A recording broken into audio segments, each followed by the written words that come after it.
May komento ang isang dating legal counsel ng Pangulo ng Pilipinas sa tangkang zero budget sa Office of the Vice President sa 2025. Si MJ Mondihar para sa report.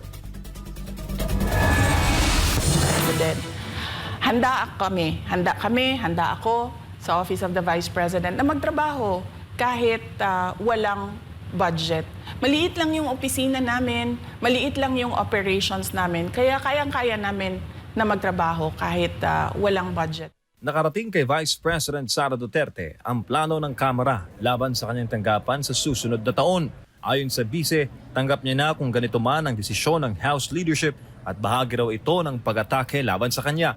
2 beses nang pinadefer ng makapangyarihang House Committee on Appropriations ang mahigit sa 2 bilyong pisong proposed budget ng OVP sa 2025. Diin ng Vice, hindi nagustuhan ng mga kongresista ang pagsagot niya sa mga tanong patungkol sa 2023 intelligence at confidential funds na kanyang tanggapan.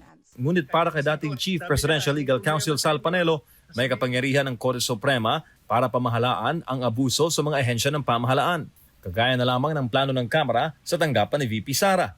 Tandaan nyo, ang Korte Suprema ay binigyan ng kapangyarihan ng saligang batas.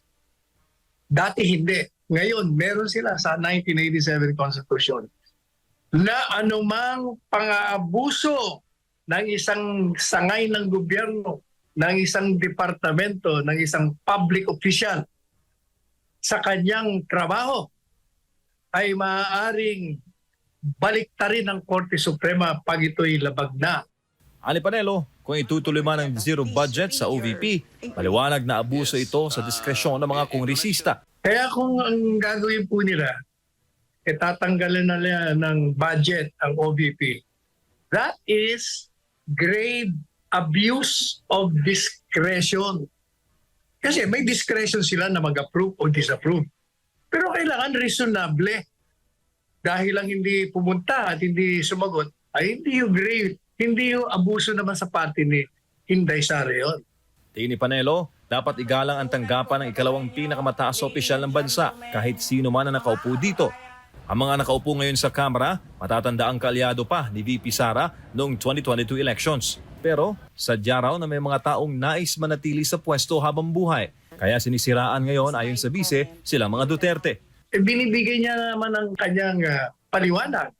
So hindi mo masasabi na, oy, naabuso ka, brat ka naman masyado. Pinaliwanag ko na nga eh. Problema sa inyo, tinatanong niyo ako sa isang paksa na diskusyon niyo na rito, nagdesisyon na nga kayo na wala na akong confidential pass, inuusisa niyo pa.